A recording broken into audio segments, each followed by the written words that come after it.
Ramsey Sahyoun. Great conversation with Ramsey. I've had the pleasure for knowing him for quite a while. We were introduced to each other in the tech industry. I'm an ex-managed service provider. I help a lot of MSPs on their business today and vendors that work with them. But Ramsey's group, Evergreen, was the first company to really introduce themselves into the MSP industry as a mergers and acquisition option. The first acquisition was in 2017. They've done many more since then. I believe about 90 with 5,000 employees at this point. But it's a real interesting model they have. If you're a managed service provider and you're considering exiting, they'll still keep your company together. It's not really a franchise model. Again, it's a very unique way that they do business and have a great reputation. I start off the conversation with one of my favorite topics, of course, which is golf. Ramsey got a full scholarship at USC, University of Southern California, for golf. We talk about some of the lessons learned there and how he brings it over to finance and to the M&A world. I just love talking about golf. I love talking about finances. I love talking about managed service providers. So it was a great conversation with Ramsey. I know we'll be doing, I'll be seeing him soon and eventually get onto the course. He does have a 20-month-old daughter, so not anytime real soon, but great conversation with Ramsey. I really appreciate it. Thanks for listening and watching. Hi, I'm Joey Pinz, and here's my 45-second introduction. After starting my business in the 90s, I started developing poor habits of eating in my diet because I was working way too much. Before you know it, I found myself 340 pounds. The doctor told me if I don't lose the weight, I'm not going to see my daughter graduate. Took the next 7 months, lost 130 pounds. People think there's some secret. Ask me, how'd you lose that weight? Like there's some secret. There is no secret. How'd I lose the weight? Just one word: discipline. I've had other successes in life, and I attribute them all to discipline. Now, I'm not the king of discipline, but I believe that it can help all of us. Friends, colleagues convinced me to start a podcast. The podcast mission: how do we better ourselves and society? I talk to interesting people in health, fitness, sport, wellness, business, technology, science, art, and culture. And I eventually ask them how discipline plays a role in their life. Podcast vision: growth through learning from others. Your time. Thanks so much, Ramsey Sahyoun. I'm really excited to talk to you. What's your favorite shot in golf? Oh, man. What do you think at night when you think about your perfect shot? Like, what club is it? Like, where are you? Man. I think it's like just kind of like a middle iron shot. Really? From like the middle of the fairway. Yeah. Yeah. Like a 6 iron or something. Like when you go to the range and you're just beating balls and, you know. So your second shot, most likely. Yeah. Par Yeah. four. Exactly. I say. And so you're trying to Because keep I it feel on. like driver, like I'm too afraid I'm going to hit it terrible. I'm going to hit it into trouble. I don't know. I think my iron game was always my strength when I was playing my best. So. And how come? How come? Why? I don't know. I mean, I definitely got good at golf due to practice, not due to natural talent. And I think like when you go to the driving range, usually you pick like a 6 or 7 iron and you hit like a bunch of balls. Like I remember seeing like when you look at the pattern on my iron, like the 6 or 7 iron was always like the most worn out. That was like when you knew you needed to get a new set when you would wear out the sweet spot on it. So. And you're right-handed, so you play a draw? Oh man, it's gone back and forth. Yeah. I think I was playing my best. Like when I played my best in college was I was playing a fade. Everywhere. Drive, iron, everything. Yeah. Yeah. Yeah. I don't know why. I just yeah. I remember so I played at USC and we played in I think it was the last Pac-10 championship before it became the Pac-12, and now the Pac-12 is like been blown up. But and it was at Stanford's golf course, and we went into a playoff with Oregon, and I just remember like being so nervous, like shaking over the drive, and the last hole at the course is like there's like OB right and trees on the left, and like you're just nervous as hell. And like, yeah, I just remember like starting it down the left side, hitting a fade right down the middle of the fairway, made par. I did my part. We won. I was like, okay, fades only. You see more and more pros go. I mean, you could, the old saying, of course, is you could talk to the fade, you can't talk to the hook. That's right. Yeah. That's right. That's right. Yeah. My college coach was definitely preferred a fade. So yeah. Because I watched you play the 9th and 12th hole there at the Mare Ari there in Hawaii. Yeah. Yeah. I saw that. Yeah. That's those are some old cuts. Yeah. You putt with your right hand, your dominant hand, I would assume, top. Yeah. Or low, actually. Yeah. No, I traditional. I don't putt cross-handed at all. Yeah. I tried that. It's pulling versus pushing. It seems it's very different. Yeah, it is. But there are some great, like Jordan Spieth is a cross-handed putter, and he's an incredible putter. Yeah. Really. So you got a scholarship at USC for playing golf. So I mean, so you played a lot as underage, so in your early teen years. Were there any other sports, or was it all golf? No, let's see. So my grandpa first took me to the driving range when I was like 6 years old. Got really into it pretty quickly from there. But I loved all sports. It was really like I played basketball and football and a little bit of base. I kind of played everything up until high school, and then high school was when it was like, okay, if you want to like get really good, and I wanted to be a professional golfer, so I was like, that was when I didn't play any other sports, and it was all golf all the time. Wow. And that's in Los Angeles. It is. Yeah. Yeah. So many great courses there. Yeah. And the weather is great. You can play year round. I think that's also kind of a huge advantage. That is a big advantage. And I'm going to assume Pro V. Oh yeah. We closed the deal recently, and they got me a box. Oh yeah. It is amazing. It's amazing how that technology, the Pro V1 technology, is pretty much been the same for 10, 12 years. It's very rare in a sport. I mean, we have all these competitors, but that formula has basically been the same for a long time, and it's the gold standard of balls. Yeah. Especially when you consider like how many other things have changed in golf. Everything. Yeah, everything. Yeah. Everything. The advent of the hybrid. Yeah, I mean, right?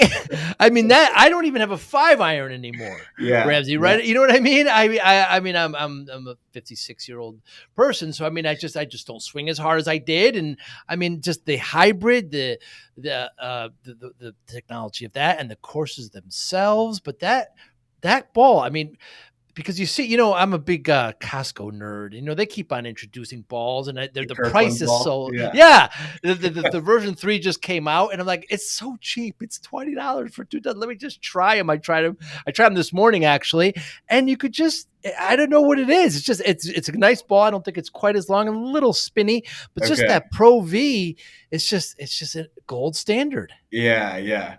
It's at this point too. It's like a lot. It's pretty mental too. I feel like.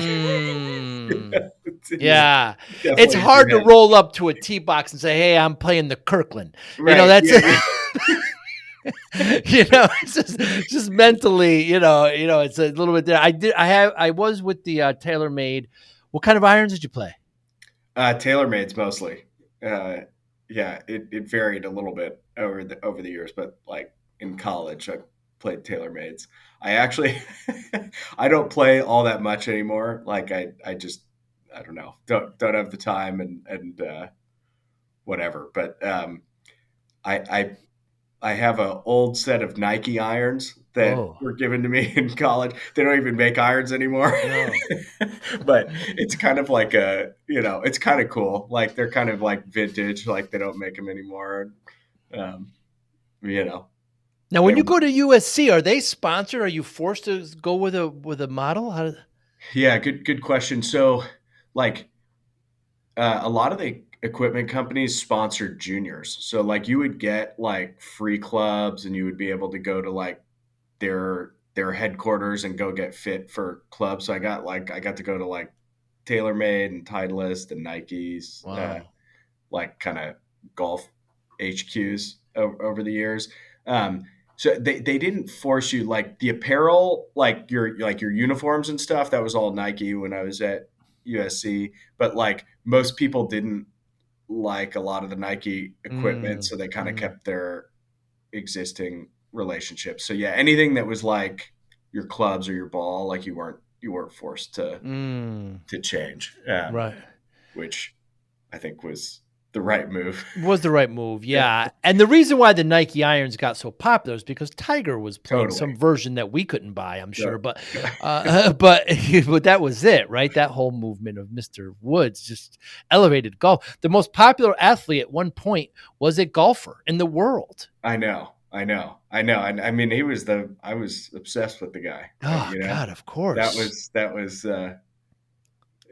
and he was also like, he was such a grinder too. Like you talk about discipline. Like Yeah, that he was like the main person that inspired me. Like you could never take a day off, right. like ever. Like someone is always practicing that day. If you're not getting better, you're getting worse. Like all those like things that he kind of stood for. Mm. I think it created, this, I don't know, this whole generation of players now that are really good. Had to Um, grind and also fitness. I mean, he yeah, ran, he at one totally. point he trained like with the Marines. I Yeah, remember yeah, reading about that and like he was always in fantastic shape. I mean, golf kind of had a stigma of, right. but I mean that changed with him too. And Definitely. I don't it's taken a toll on his body though, right? With the For surgeries and sure. everything. Yeah, the twisting of everything there. So you leave USC and you decide to go and you end up working for a PE firm. Yeah, yeah, yeah. So let's see. So it was kind of like the golf season is you play in spring or you play in fall and spring. Spring is Right. kind of the main season, but really like after the fall part of the season, my last year, I just kind of realized, I wasn't good enough to Mm, make it a career. I I also like was worried about trying to pursue it and then failing and then like just being set back right. in Right. my career. So yeah, I mean, I just went to like the USC careers page and I looked at internships, and these guys were offering an unpaid internship for people. Most other people that weren't playing a sport too, like they had an internship like their sophomore year, their junior year, and they kind of had their job locked up. For me, it was like, oh God, I'm like trying to find a real job here. And Hmm. yeah, so I took an unpaid internship right after I graduated. Started in June, and they said if you do well, we'll start paying you. And I I did well, and then it took them another month to like actually start paying me. So it was Yeah. probably like October before I started you know getting paid. But that's that was kind of how I got Hmm. into private equity, an unpaid internship. So And uh, how did yeah. golf teach you? Did golf help in that relationship at all? Were they golfers? No, no, Really? not at all. No, they went to USC. Like the two of Ah, the the guys old that ran it Trojans. went to USC, so that Yeah. that they recruited out of there. But I see. yeah, I no, see. the But main way golf helped was like just like t- again, it's like it's the discipline, like mm, the easy stuff. Like if you're like entry level, like being the first one there, being the last one to leave, like you just do that and like you're like baseline is you're gonna be like ahead of mm, most folks. And I think sports generally teaches you that, right? Like just you get out of it where you put into it kind of thing. you got to grind. Yeah. Yeah. The thing about those who don't play don't have an appreciation. Obviously they don't, but the way that I explain it is that I've never hit the same shot more than once, right? Yeah. Because even if it's in the ball's in the same position, the pin's in a different location, it's different time of day, it's different wind, was there rain before? Is it, there's so many other factors that happen there that it's just a different game every time. And you have Yeah. to, it seems to me, tell me if I'm wrong, but M&A is it's a lot more science than art. I guess I could be wrong, Mm. but in golf, there's a certain amount of science. Okay, because of these conditions, I'm going to use this iron. But then you know what? My gut says go to the 7, and I always Yeah. let my gut overrule. So there's that margin there. That's art that Yeah. happens there. I wonder if that's the case in M&A. Yeah. That's interesting. I think, yeah, they're definitely, I think there's more of an art to something like golf and to most Mm, sports than um, than something so financially oriented right. like an M&A transaction. There is like the art part of M&A is like I think it's two things. It's the kind of like courting somebody and negotiating a Mm, deal mm, and getting them to trust you, getting somebody to trust you of all the different people like to mm. work with. There's definitely an Good art to point. that. And then the other piece is like the just the trustworthiness of the person. Like it's kind of you're going to have an information imbalance in M&A where the seller knows more about the business than you do, Right. and how do you make sure that Mm. that um, that fact is not exploited. Uh, Hmm. Hmm. I think that's Good point. there's kind of you can go through your process, and we have a due diligence process that's like kind of designed to catch stuff like that. But there's definitely just an art because if someone really wants to hide the ball, they can. Uh, Hmm. so you know, And there's an emotional attachment there to some owners. It's their baby, and yeah. you're working with a go. So, what did you do at the internship that's different than what you do now? Yeah, yeah. So the a lot of things. So the strategy of the firm at the internship was much different than what we do today. They bought distressed businesses with a lot of hard assets. Hmm. And in many cases, the hard assets were worth more than the business itself. Huh. Um, so, an example, they bought a newspaper company, which was is obviously an awful business Yes. now, and but the newspaper owned a building that they eventually they sold the Hmm. building for 5 times what they paid for the business. So it was that kind of stuff, um, which is much different than what I do today, where we try to buy good businesses that are asset light and generate cash flow, and you value them based on like the stream of cash flow that they're going to generate in the future versus this was so that in what I do today, I look a lot at the P&L. In what I did before, you look a lot at the balance sheet, like what are the assets here and what are they worth. Interesting. So totally different style of investing. What was the same though is or it's a little bit different, but I my job was like to cold call business owners and big Right. companies that maybe had divisions that they didn't want, um, and you you know uh, just go out there and hunt for opportunities, these kind of idiosyncratic opportunities where you could buy a business and sell the building that it owned for five Mm. times what what you paid for the business. Like those are opportunities that you need to kind of go to the corners of the earth to Hmm. find.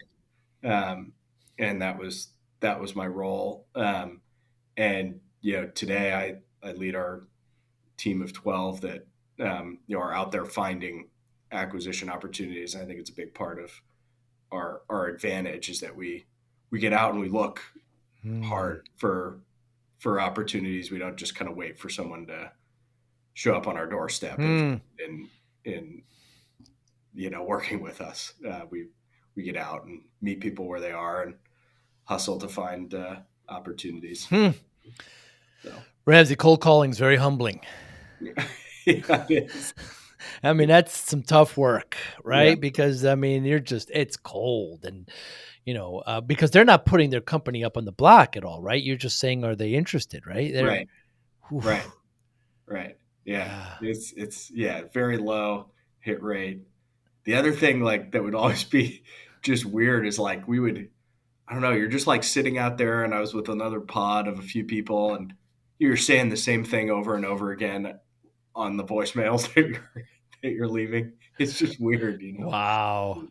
And how do you know they're distressed?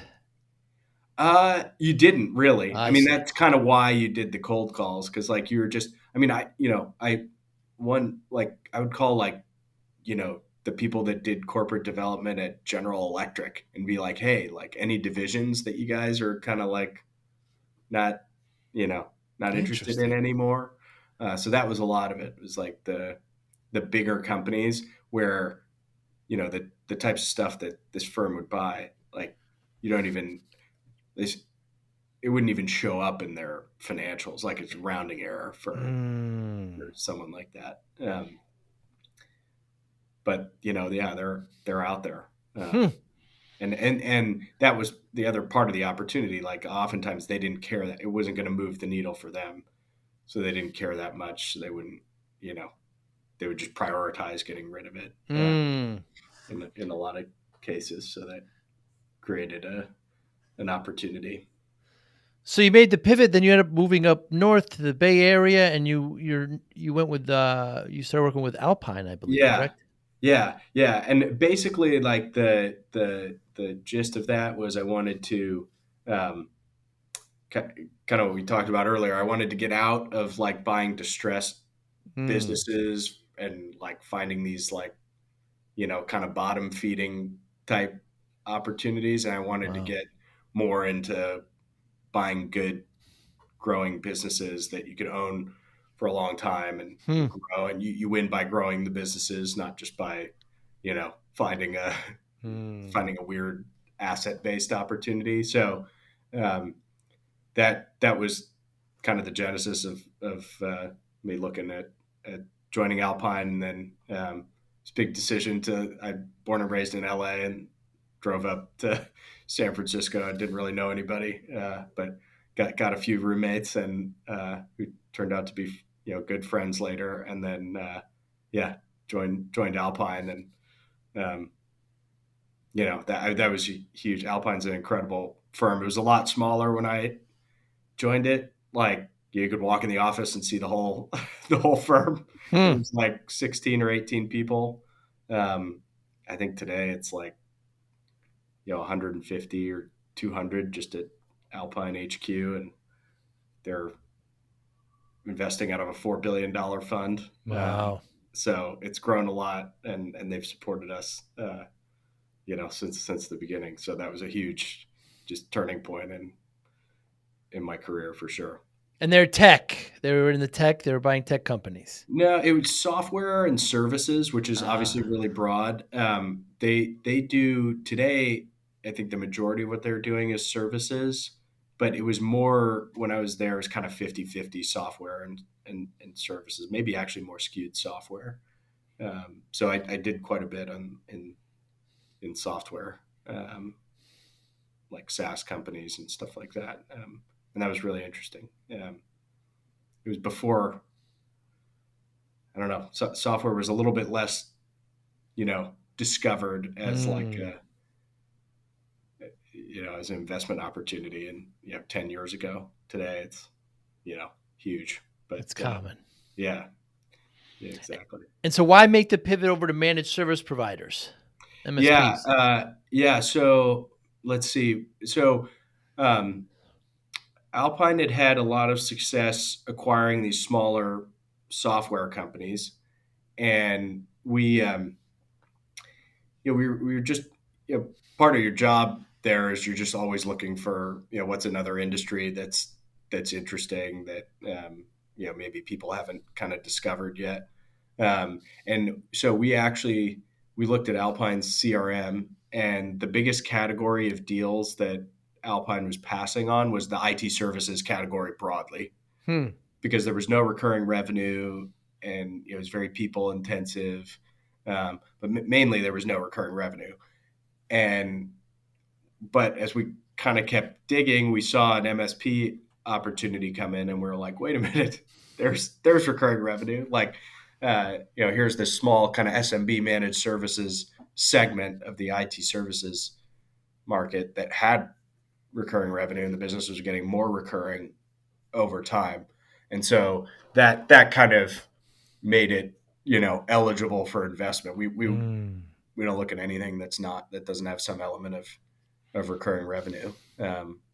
Otherwise, you can't kind of predict the cash flows that you're going to Of course get out of the business. So that was the biggest thing. And then, as we dug in, we learned a lot more from there. But I think that was the biggest kind of initial reason we got into it.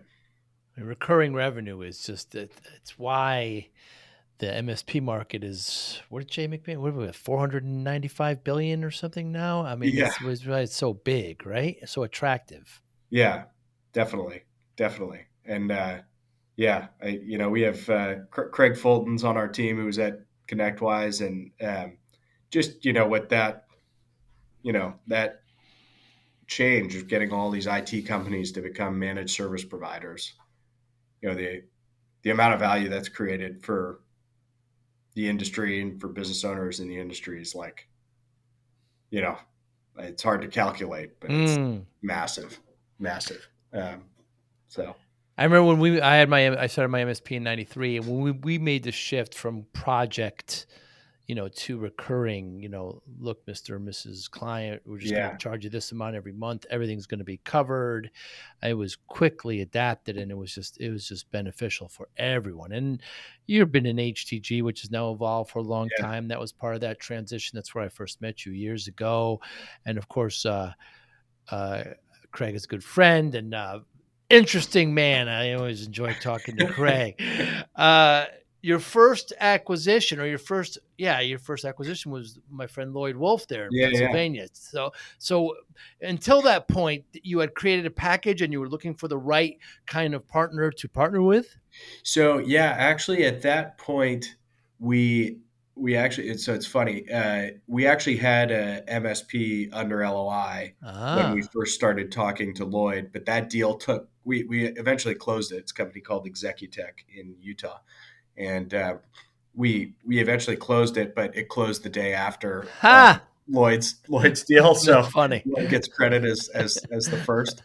But no, we said we had done our homework on the industry, and we said we want to go build a business here, and we were launching Evergreen at the time, with MSPs being the first industry we would invest in, and so we kind of spun up a deal sourcing operation. So we did a bunch of research. We tried to build a database of every MSP there was, which at the time there wasn't as much like AI could probably help you do a lot of this stuff today, but it was really like Googling managed IT services in every city and just picking companies off of that, and we built a big database. Today we've got a database of 15,000 or so companies, and we just started reaching out to folks. So we reached out to Lloyd, and told him about what we were doing, and he engaged with us. He happened to be considering at the time selling his company. He had two other offers and our offer. I think all three were, from my understanding, like roughly the same from like a valuation standpoint. And that, I think the two things that made him choose us, despite the fact that we'd never bought an MSP before, was, we committed to operating his business independently. And that's been a hallmark of our strategy. And so like Wolf Consulting is still Wolf Consulting today. It will be indefinitely going forward. And then we're going to hold the business indefinitely. We weren't going to kind of package it up and sell it to the next buyer. He really valued those two things, and I think anyone that has partnered with us since has valued those two things. But it was an interesting, just process, because he ultimately had three options that financially would have gotten him to the same point, and he had to make a decision. Thankfully, he chose us, and got us started. And now you're over 90 MSPs, about 5,000 employees. I mean, Yeah. why is Evergreen a good choice for an MSP in this situation? Yeah, I think that it really, those two things have been the differentiator since the beginning. They're going to be the differentiator going forward. I still haven't come across, and there have been a lot of people buying MSPs now. I still haven't come across anyone that is committing to operating each business independently and committing to holding them indefinitely. So those are the two biggest differentiators. The third pillar that has emerged for us that is unique is we bring talent into every business we acquire. So leadership talent into every business we acquire. So the way that manifests itself, oftentimes, and Lloyd's a good example of this. He was a founder. He was looking to transition out and retire, and a lot of times, I think we can help people who, in that scenario, most of the time they'll have to sell to a competitor. The business will be folded in, and you kind of won't get the ability to have your business and your legacy continue on. We brought in Elliot, who he started in a business development role for a year, learning the business from Lloyd, and then took over as CEO. And so we're able to actually create a succession plan for business owners through this.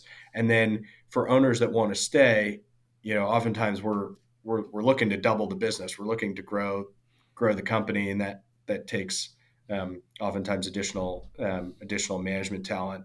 A lot of times it's in a chief revenue officer type role, someone that's really focused on growth. That's not the owner. So that's become kind of the third pillar of Evergreen, is this talent element, in addition to the decentralized operating model and the hold forever mentality. So, yeah, it's a very different model from most everybody else.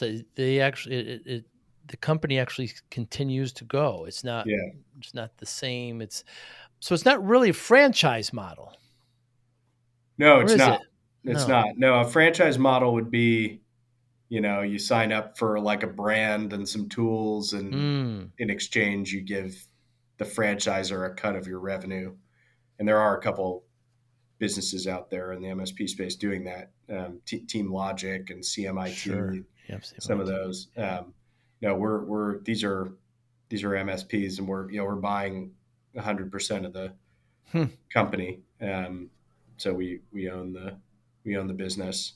Oftentimes sellers take a portion of their sale proceeds in Evergreen stock. So No. we have 130 shareholders today. So a lot of those are people that have sold us businesses, and instead of taking all cash, they might take 5 or 10% of their proceeds in shares in Evergreen. So Put it a back lot of in. owners that own a slice of the business.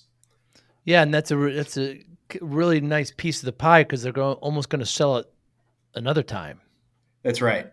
That's right. Yeah, yeah. It can it can often be, a lot of times somebody wants the liquidity that they get from a sale. They want the ability to take a step back from the business.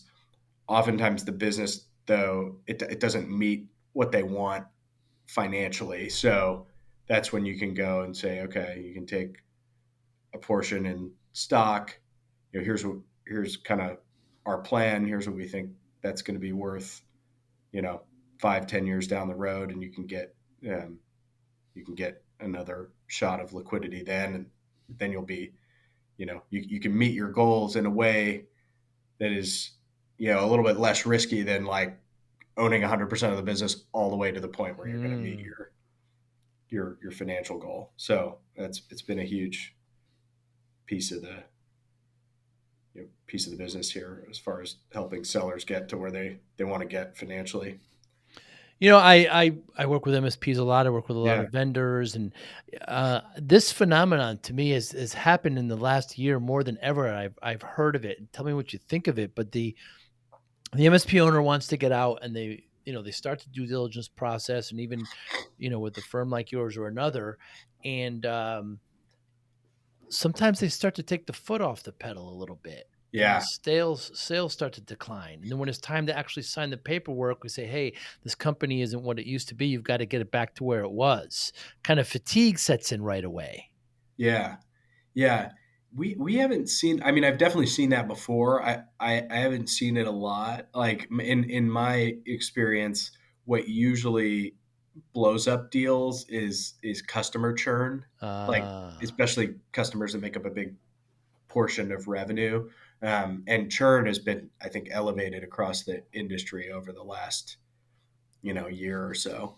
Um, so that's one. But no, I have seen the phenomenon that you're talking about. And I think it's because the the due diligence process can just be grueling, and hmm, it's if you're both the entire growth engine for the business, like you do all the new sales, you have a lot of the customer relationships, and then you try to take on this beast of a diligence process. It's just tough. One person can only do so much. So, um, and that's why we value businesses more highly that have a salesperson or sales team that hmm, is kind of, you know, new sales aren't going to necessarily dry up if the owner goes and works on this project for a few months. So, hmm. um, I think that's definitely something that's important, but it's definitely a real phenomenon. Ramsey, when should an MSP or even any small business for that matter really start to consider an exit? Because, our good friend and, mentor to me, certainly Arlen Sorensen says, Yeah. we're either going to leave the business, vertically or horizontally. You are going to leave it at some point, right? So, I haven't heard that quote. That's great. That sounds. yeah, I could see Arlen saying that. Yeah. exactly. Yeah. So small businesses should consider at least having a kind of plan and maybe even talking to someone, even if they're not thinking about selling now, but just what options are available in case it does happen. Yeah. Yeah. Yeah. I mean, I think you should sell the business when you're ready, Mm, and that uh, I generally don't think that owners should try to get too cute about timing the market or something like mm, that. Like mm, nobody really knows like the peaks and troughs of the market. If they did, they'd be a macro hedge fund investor making billions of dollars. So I mm, don't think anybody really knows, um, and really knows that. But I definitely think that you should consider sellers or owners should generally, I think, consider this consider an exit earlier than when they want to transition out mm, of the company, like, and potentially like, potentially as much as 3 years before, like, um, just because you want to sell from a position of strength. You don't want to be, to the point you just made, you don't want to be kind of one foot out the door on the mm, precipice of like transitioning out. And that just kind of puts you, I think, in a vulnerable position. You want to be able to, you know, people always ask me like, how do you maximize valuation? You got to show the buyer a path towards their investment doing really well, which right. means you got to show, why is your business going to grow after I am the lucky person to Mm, buy it. mm, Um, and sometimes people are like, oh, like, like, why are you selling? And they'll be like, oh, because I think, we've kind of plateaued. That's like, well, you're not going to maximize value that way. Like I nobody wants to buy a plateauing business. They want to buy a growing business, and they'll pay up for that. So um, I think that's the other thing. You want to be able to show the buyer, hey, like, you're going to buy this, but like, in 3 or 5 years, like, we could double this business, and that's how people get really excited, and that's how you have, I think, a really good exit, is if it's a win-win for you and the buyer. Ramsey, should a seller or a business owner get representation when talking to you, or should just talk to you directly? Yeah, let's see. I would say 80% of the acquisitions we've done have been direct. Um, and I think if you talk to anyone that's sold to us, I think they've had a great experience and they feel good about their deal. So, I think, business owners know their business best. And, I think oftentimes when you hire a advisor or an intermediary, they will kind of go like shop the business around to a bunch of people. And a lot of business owners just don't want that. They want to have a couple conversations with people that they trust directly, and confidentiality is really important to them. And so I think, I generally think that, folks should work directly um, with us if they think our model is interesting and they think it's a good fit. You also don't have to pay another advisor as part of the transaction. So I generally think that there's some great advisors out there, and if folks feel more comfortable, like that's totally fine. But I don't. I think we have a bunch of data points that say you don't need it to have a great outcome.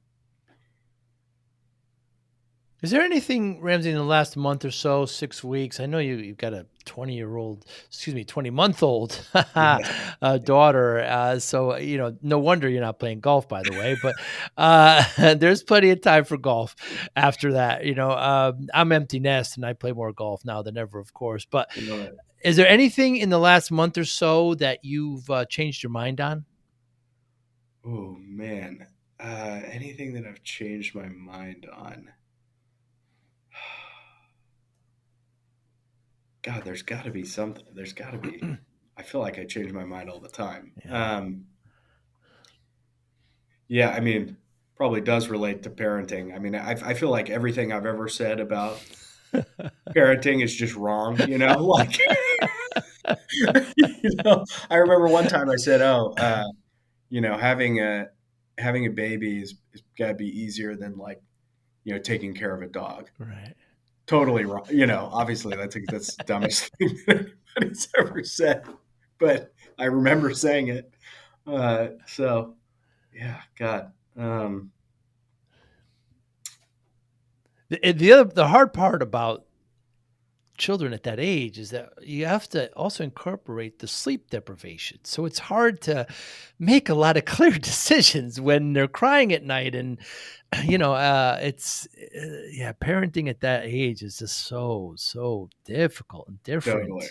totally. Yeah, the sleep one is big, and then also, like, they're just such a danger to themselves. My daughter Mm, runs on the couch, and, like, you know, you just you're just like trying to catch her, so she doesn't hurt herself. Like, these are not things that you know.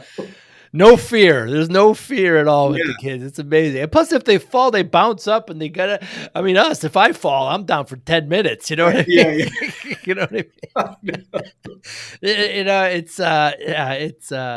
it's so different. Has parenting affected the way you do business? Like when you talk to business owners and they've got young kids, and you kind of sympathize a bit. Yeah, yeah, definitely, definitely. I think, yeah, it's affected my work a lot. Like, Mm, I, I have a just much more constrained schedule. Like, we have childcare until 5:30, so, like, got to leave the that's office at it. 5 and get That's home right. at 5:30, Yeah, and yeah. like, and that just prior to being a dad, it was just like, oh, like I got something to do. Like I'm just going to work till, 10 PM, like, and I'll finish it, like, so you need to learn to, I guess, be more efficient with your Yeah. time. I take quicker trips too. We visit companies all the Mm, time, and mm. you know, try to go there, meet with them, have dinner, come back. Whereas before it'd be like, oh, new place. Let's try some of the I'll stay the restaurants. week. Let's play the Yeah, golf course. Yeah. yeah, exactly, Yeah. Yeah. It has to be. It has to be that way because then the burden's on your spouse, your partner, and exactly. when my kids were young, I was doing a decent amount of traveling, going to HTG meetings, the Yeah, peer groups and everything. And it was like, stay for a couple extra days. Let's play 36, Saturdays. I said, look, I got to get back, fellas. But yeah, it's just, there'll be time for that. And there's time now, just like I said. The great thing about golf is you could play it for, hopefully you can play it forever. exactly. Were you how old were your kids when you were like starting the business? Like, what did that timing look like? Started in 93. My first was born in 2000. Okay. So yeah, that's when it just started. We bought our biggest company in Y2K, right Yeah. before 2000. So we were up to 40, 45 employees, and so it was very difficult time. And I remember the first time after we made a couple acquisitions, but that was the Yeah. biggest one. We had a company picnic, and I remember all the employees came, and Ramsey, like, some of the employees brought their kids and grandkids. And I remember thinking and I'm meeting grandkids. I'm thinking to myself, this little business that I started in my father's garage is affecting grandkids. Yeah. I remember getting stressed out, like going back and like working harder that night. And it's like, what have I done here? And, and that you have to sympathize with these owners when you're dealing with them as well. It's just like, they're generally excellent technicians that got the entrepreneurial spirit and started something themselves. Not the greatest Right. business owners, or certainly not sales, but you have to be sympathetic to that when you're talking to them about the your kind of activity. Totally. Totally. And I that is one thing. I feel the weight of that Mm, just with Evergreen. It's a little bit. What we do is interesting. a little more like institutionalized, so it's not Mm, as you don't see that as much, I think, as you do in a lot of small businesses where like you said, you're going to the company picnic and right. grandkids are there.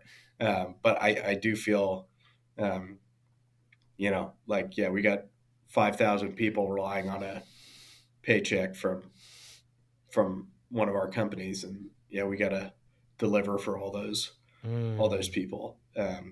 So yeah, just what you say you're going to do, and how much more it starts to matter, and it just keeps mattering more and more and more and more as the business grows. Yeah, I mean, I think that's yeah, it's a big weight. I think you know it could be a big weight, and I think it could be a reason that owners want to take a step back. But it's also like it's very it does create a big sense of pride, I think, mm. too. Like that you're able to have this kind of impact. Like I think a lot of owners are really proud of that, um, as they should be, and that's why they want the business and the legacy to continue on. Yeah, it certainly is. You asked so I started in 93, and 2000 my first was born. And I know a lot of, so I was in my 20s, and so a lot of business owners, they're working so hard, 14, 16-hour days, and Yeah, you know a- and health and these kinds of things get put in the back seat. yeah, And I'm in front of my doctor, and I'm 340 pounds. So I had gained all this weight because just eating poorly, working too hard. And yeah, she's like, if you don't lose this weight, you're not going to see your daughter graduate. Scared the hell out of me. I'm driving home, punching the steering wheel. What have I done to myself? This is my fault. And, so I spent the next 6, 7 months, lost about 130 pounds, you alluded to it before, but people always ask me how, like there's some secret, and there's no secret. It's discipline. That's how. I Yeah. got some willpower, routine, etc. And Yeah. so how does discipline play a role in your life, Ramsey? Yeah. I think, I talked about it earlier, but like the learnings from sports and from golf, like the, um, it's changed since I've had like my daughter, and I've had to be on a more rigid schedule. But Yeah. before that, like first one in the office, last one to leave, like that's just when you're starting your career, like that's just easy. That's just pure. It's pure discipline. Like there's a bunch of other things you could be doing, and you decide to commit to your work. So I think that's the biggest thing. Like it's it's kind of it's tough to pinpoint one thing because it's like everything. You gotta like I just I don't know any other way unless you're really naturally talented in an area. If you want to be one of the best at what you're doing, it's every day. And this idea of like you don't take days off, and like you go practice on Christmas. Like I think that had just I don't know. It's always just been core, and I think it goes back to the kind of Tiger Woods approach to the game and like what he kind of stood for when he was doing his thing. I think that you know um, that just level of like you know just committing to nobody outworking you. You might win or lose, but you're not gonna. The thing you can control is like the effort that you put into preparation. Um, so all those things have just been my whole career. Like I am like decently bright, but like I don't think I have any supernatural gifts. Been all discipline to get to where I've gone to today. Yeah, I feel the same way. I just think I'll outwork hard my competitor. That's it. I have the gifts. What I have, whatever they are, as limited they are, but I still will work very hard to get to Yeah. get. When I mean, you were a Division One, D1 student athlete playing golf. I mean, you know, every day you're hitting balls. I mean, so did the coach, the training staff, was discipline talked about, or was it just kind of expected and mandatory?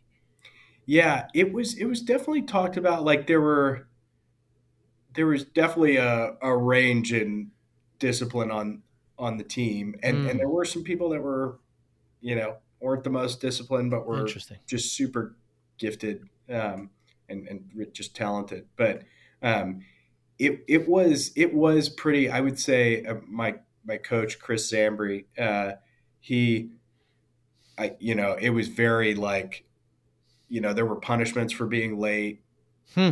things. So I don't think I was ever late. I mean, like they just scared, um, you had to, I think it was like if you were late for a practice or for a round, like you'd have to do like barrel rolls down the football field, which would make you Wow. throw up every time. Like there were all these stories that people told. I never had to do it because you were just Yeah. too scared to actually be late.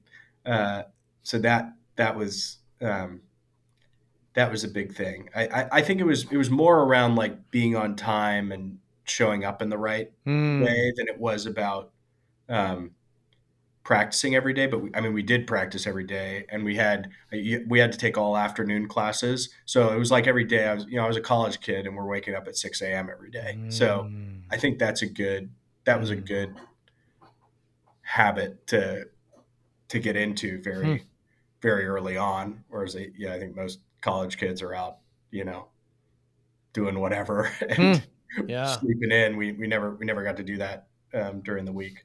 We were up at 6 every day. So and sometimes earlier, if coach was mad at us. So Hmm. yeah, Getting up early certainly does. Yeah, shifts how you work and shifts discipline as well. If there's when you arrive at USC and you have your swing, does the coaching staff try to fix something that they think, like Scotty Scheffler's got a very unorthodox drive, right? The way Yeah, he moves that back foot, I right. can't even look down. I don't know what's happening there. It's But crazy. yeah, Yeah. it is crazy. But he's number one in the world for 2 years or three Yeah. years.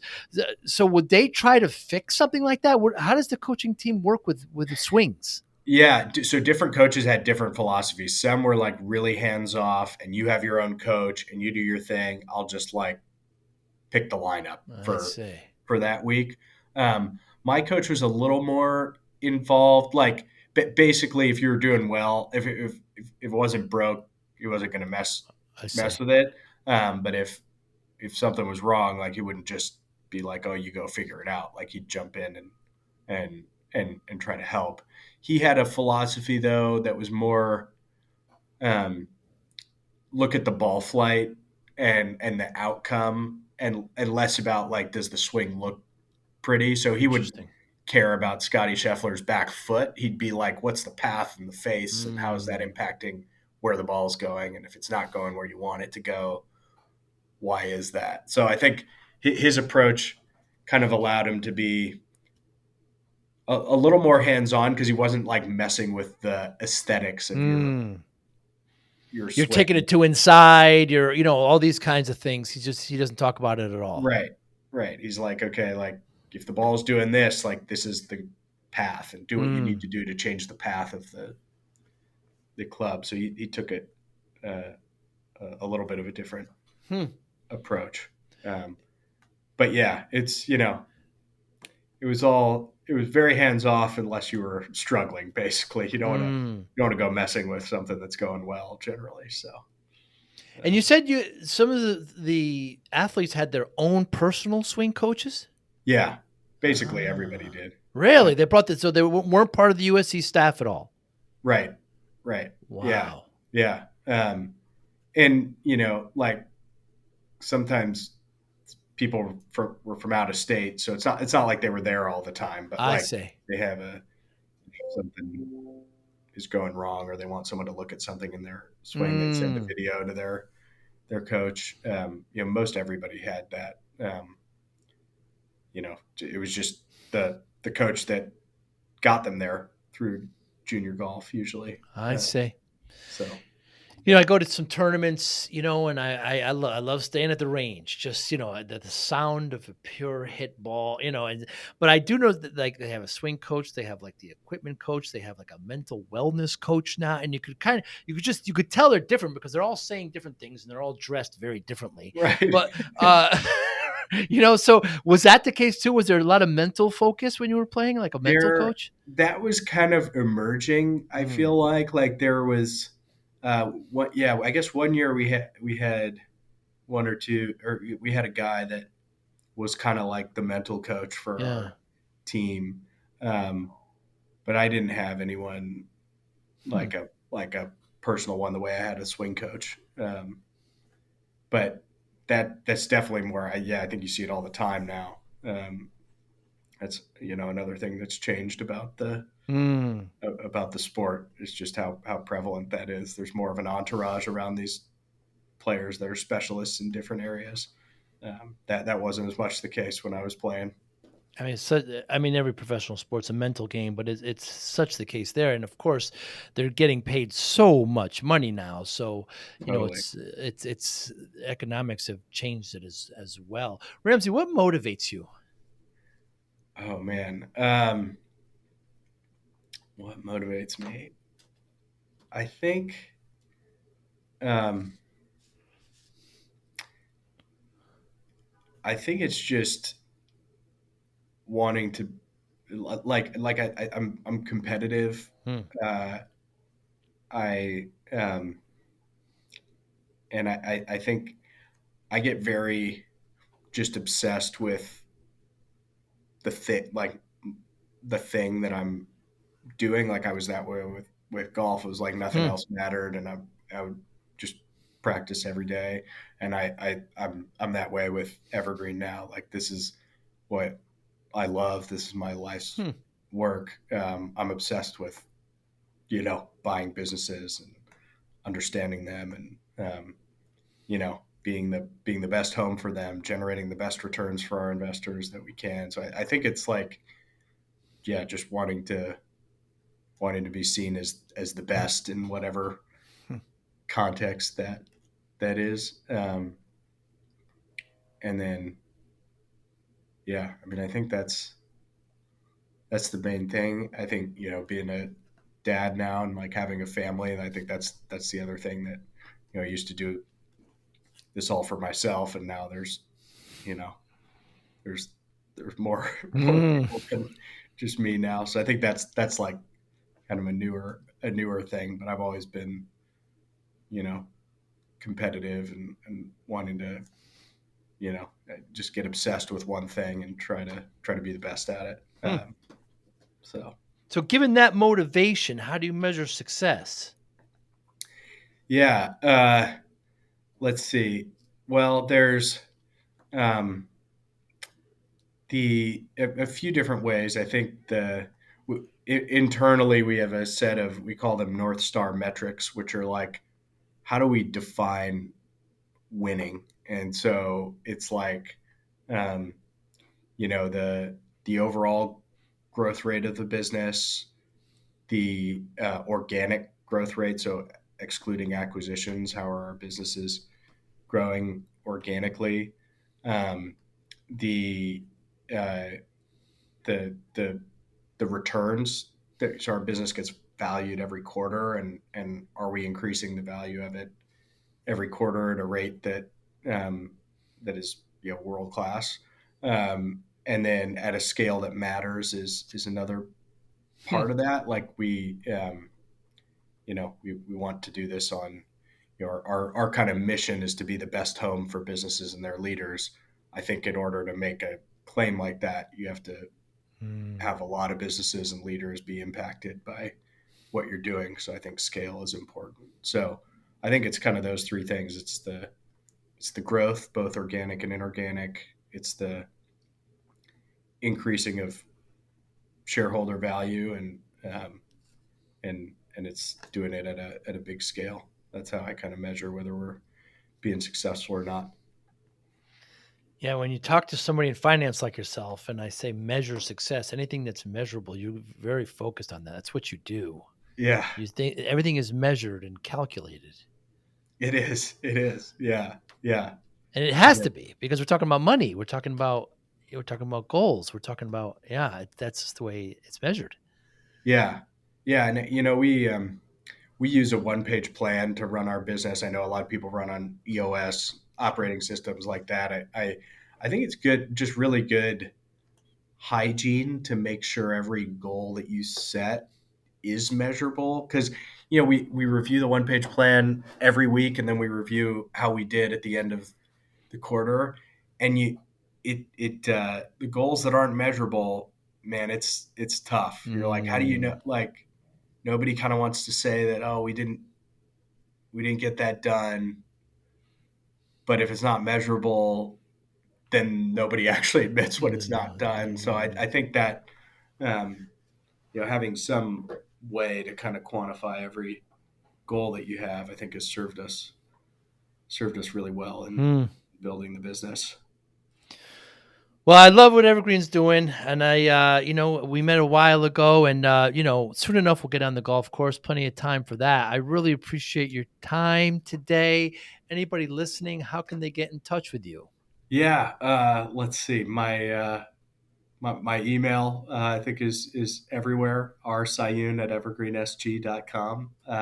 So yeah, that's the best way.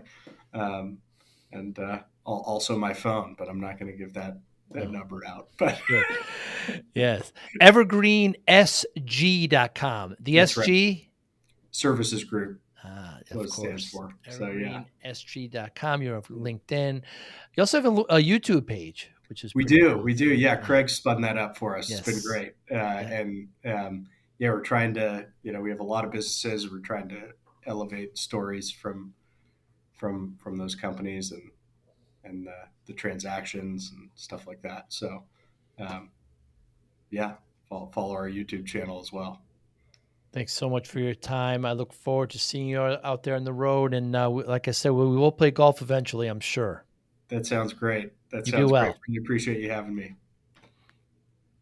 Thank you for listening and or viewing Joey Pinz Disciple Conversations. Please share this episode with one or two of your friends who you think may benefit from the episode. Our website, www.joeypins.com. There you'll find lots of resources and you could join our mailing list. Please follow us on all our social media, Instagram, Twitter, and Facebook. Podcast information, the video version of our podcast is on YouTube. Please subscribe. Audio is on all major podcasting platforms. Please follow them. And if you like it, please consider giving 5-star rating. Would really appreciate that. Thank you again for listening or watching Joey Pinz Disciple Conversations.